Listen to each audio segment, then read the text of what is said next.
Hello and welcome to CTIA's 5G Summit. I'm Tom Power, Senior Vice President and General Counsel at CTIA. We're calling this panel Roaring into the 20s, and we're going to look at how smart wireless policy can help the United States maintain its leadership when it comes to wireless innovation and deployment. Over the last 10 years, we've seen great advances in wireless technology. It's changed almost every aspect of our lives and unleashed great economic growth. Now, 2020, with the advent of 5G, and the election right around the corner, it's time to ask, what does the next decade look like when it comes to wireless policy? With me to answer these questions is a trio of experts that are well known to everyone in the wireless space. Grace Koh is settling into her new role as Vice President of Government Affairs at Nokia. Blair Levin is a senior resident at the Brookings Institution. And Tamara Priest is Vice President of Regulatory and Legal Affairs at Verizon. Tamara, I'm going to kick it off with you and let you set the table. When it comes to 5G, we read a lot about the opportunities and the challenges we face. So perhaps you could give us an update on Verizon's rollout of 5G and Verizon's perspective on the potential for 5G and how that should inform spectrum policy going forward. Sure. Tom, first, thanks very much for inviting me to participate in this panel. And before I turn to Verizon's plans, let's just be clear that there's no single definition of 5G services. There are technical specifications from the 3GPP, but those technical specs can support many flavors of 5G. And you see operators both in the US and abroad adopting different strategies for rolling out 5G in their networks. So, for example, you see some carriers focusing almost entirely on coverage, which is important and something that Verizon aspires to as well. But the performance they're offering as part of their 5G service may look to consumers not very different from 4G LTE. And that's not the approach that Verizon is taking. We don't want to offer a service that's incremental to 4G LTE. We want to offer something that's transformational. We want to give our customers a service and performance like nothing they've experienced before. And we call that 5G built right. So I want to highlight three aspects of that. And this isn't around the corner. This is now. We've been hearing about 5G for a long time, but it's finally here. First is our mobile network. That's what we call 5G ultra wideband. We've launched in 36 cities, and we are on target to hit 60 by the end of this year. 5G ultra wideband is about moving massive amounts of data at significantly higher speeds than you've seen before, 100 times faster than you might see on a 4G LTE connection, and with ultra low latency. So we do this with our spectrum depth, our millimeter wave spectrum, and our other spectrum holdings, the massive fiber network we've built out over the past few years, and we're adding more fiber every month, and the small cell infrastructure that we've been building and continue to build throughout the country. What will this do? Well, that 5G network enables massive IoT, massive keeps coming up, because 5G enables so many more connections in a given geographic area, and all the functionality and applications that can take advantage of really high throughput and really low latency. But once we've built the network, once we've deployed our spectrum and deployed the infrastructure, we can add services on top of that. So the next service I want to focus on is our 5G home service. That is our fixed wireless service. We're in 8 cities right now and 10 cities by the end of the year. This is a home internet service that's really tailor-made for these challenging times where we're learning from home and working from home. You get gigabit speeds at peak, but you can it will support multiple devices throughout the home operating at 300 megabits per second typically. So a very robust connection. And then when you're not working or learning and you want to entertain yourself, you have access to streaming video. We offer YouTube TV and Disney Plus with our 5G home, but of course a customer can access any of the streaming video services that they might subscribe to.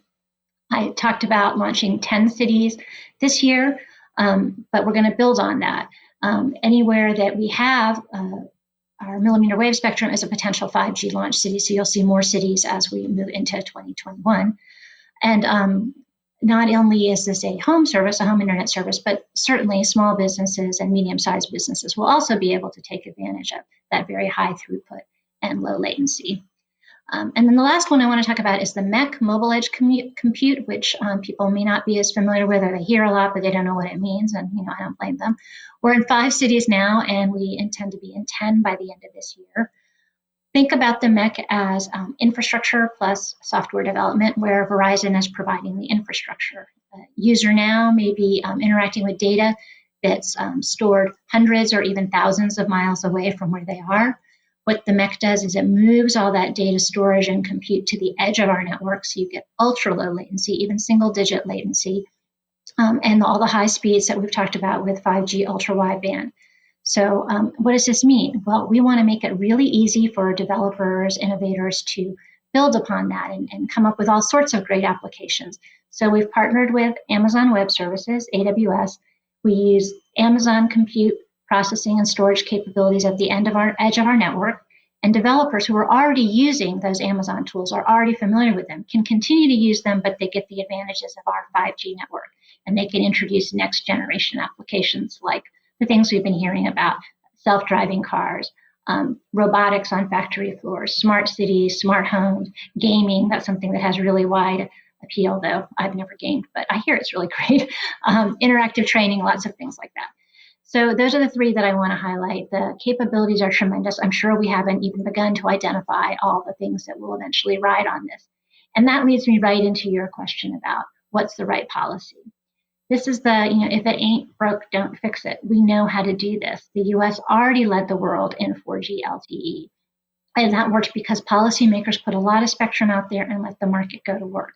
When we were all beating each other up trying to be the first to build the nationwide LTE network, we didn't know we were doing that to support Twitter or Facebook or Google, or indeed the entire app economy that was built on it, because American innovators built that on top of the network we provided. It's sort of build it and they will come, if you will. And that's exactly the strategy we need here. Government needs to put a lot of spectrum out in the market: mid, high, and low band spectrum, licensed and unlicensed spectrum, adopt really friendly, streamlined infrastructure policies, because spectrum alone won't do it. You need the infrastructure to make it all work. And fortunately, that's what the policymakers have been doing, starting with the Wheeler FCC and high band spectrum and continuing up until this day with all the high and mid and low band spectrum that's been brought to market, a big chunk of unlicensed just this past summer, and really completely reforming infrastructure policy to make it much easier for us to deploy that really dense infrastructure we need to support 5G.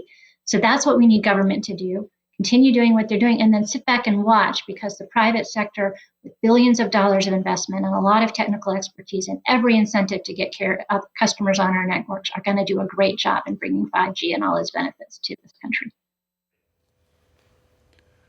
Thanks, Tamara. It's great to hear what Verizon's doing, and I should tell you and our viewers that, of course, we've got a few other carrier members who are right up there competing with you. So it's great to see everything that's going on domestically. But what about internationally? Grace, let me turn it to you. Obviously, Nokia, a big player on the international stage, and you've helped shape the domestic and international policy for the Trump administration in your role at the National Economic Council, and also as ambassador, the U.S. ambassador to the World Radio Communication Conference last year.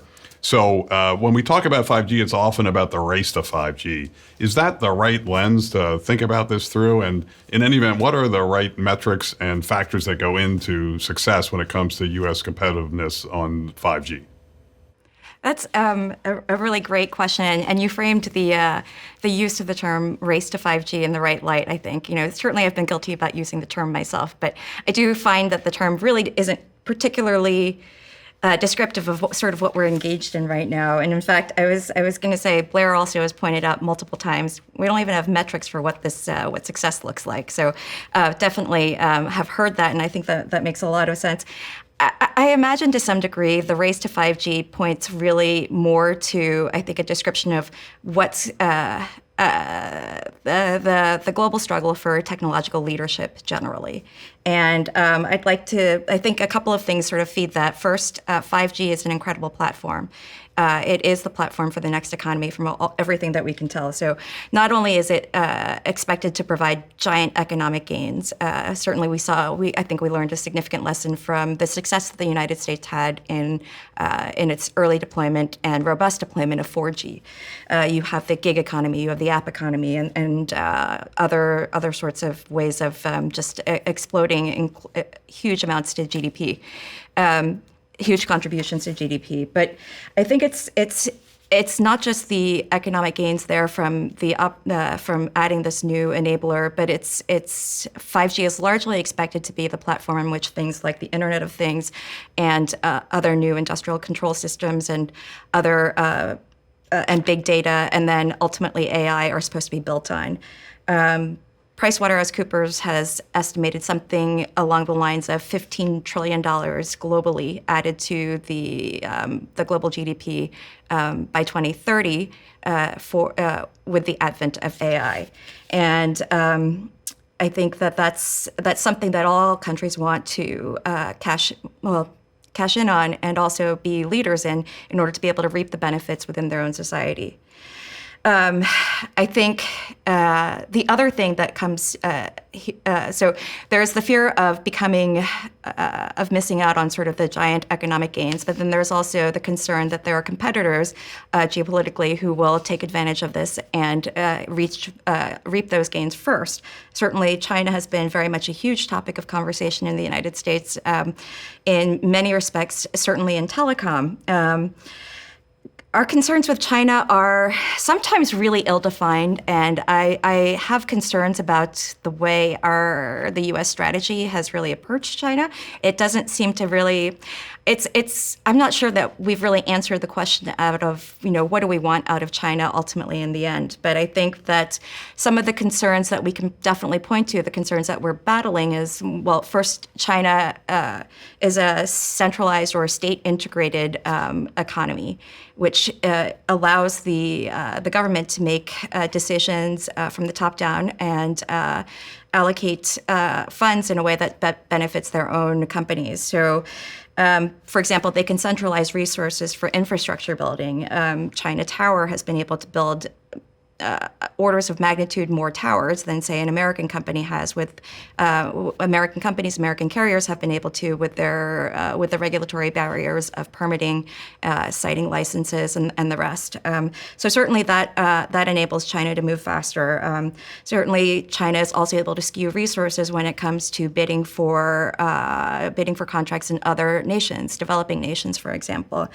When the Chinese Development Bank, which is not a multilateral, but a fund that is able to subsidize China Telecom, China Mobile, when they go to Ghana or Uganda to offer to build a telecom network, they're able to outbid other companies, Orange, Telefonica, when it comes to those kinds of contracts, and insert Huawei gear into those particular countries because the state subsidies allow them to come in under reasonable commercial market costs. So that gives us concern as well because we don't feel that China is allowing these competitors to work on a level playing field. If those trends continue to keep up and China is able to deploy more and sees a greater share of the market, what happens then to the market for telecom equipment generally? I think that points to a third fear that we have, that what happens when we have only one competitor in a particular in this particular market. And I don't think that fear is unreasonable, specifically thinking back on what China had done to the solar photovoltaic market back in 2012, how they were outproducing a number of other companies and were able to run, I think, at least two companies out of complete circulation in those times and continue now to dominate the PV market. So these three concerns where you have, unfair competition, the ability to dominate the market, the ability to purchase the market, I think these are all concerns that I think the administration has all been trying to get at. But I think one of the biggest concerns then is once, if there is, ultimately a single vendor in the market, what happens? Is it okay that China provides all the telecom equipment? I think then you point to the national security concerns that our government has expressed. Cultural and national security, I think what it does appear to be, what I think concerns a lot of, policymakers here is that China has been willing to use its technology for things like industrial espionage and things like other adversarial actions, and that gives us concern. Certainly, that gives us even more concern for the future economy. Data collection is going to be the basis for increasing our ability to build smarter and better AIs. And if China is able to continue to gather data from all sorts of other markets, nations, they may be able to, produce better AIs faster and better. Certainly, one example that we've looked pretty hard at, I think, is facial recognition. China has been very I think, aggressive in attempting to collect information on non-Chinese faces and to expand their ability to really feed their data, their AI research capabilities. In the end, I think what appears to be particularly problematic for our administration is that China's goal in using technology appears to be more in the way of sort of keeping order. And I'm not sure if I'm saying that really well, but I think that the idea here is that China values order in the society. I mean, certainly if you have a society of 1.4 billion people, you can't really take unrest as you're not able to handle unrest as well as maybe some other a smaller country can. And certainly the use of technology would be built more towards surveillance, more towards control. And I think that's very inimical to what I think the United States values. And so there are concerns that use of Chinese-only technology inevitably strengthens the Chinese hand in future technology, and also just feeds into more of their particular use of technology, and which may ultimately bleed over into the way we use technology. So we have quite a bit of concern. While I was in the government, what did the U.S. do about it? There was a lot of striking back at China, just in terms of the unfair subsidization of its native companies. Certainly, you're seeing things like the ban on Huawei in government networks. We're seeing export controls on semiconductors, and we see the State Department's efforts at trusted networks and building sort of consensus around the world on perhaps leaving Huawei equipment outside of networks that we want to share information with. I think the other way of going against some of the unfair market practices is using multilateral development banks to help sort of subsidize build out by trusted providers in developing countries. And that also gives us the added benefit of assisting in developing countries in a way that's perhaps positions the U.S. in a better light. We can also help to encourage the United States companies to run faster by streamlined deployment, which the FCC has done an incredible job with, and also continuing to make more spectrum available, which remains, I think, a sticky wicket. But we've done a great job in making millimeter wave spectrum available, and now it's a question of how we get to that very precious midband spectrum. And I think, maybe another thing that we can do also is to increase, I think, incentives for participating in research and development, standards participation, those kinds of things.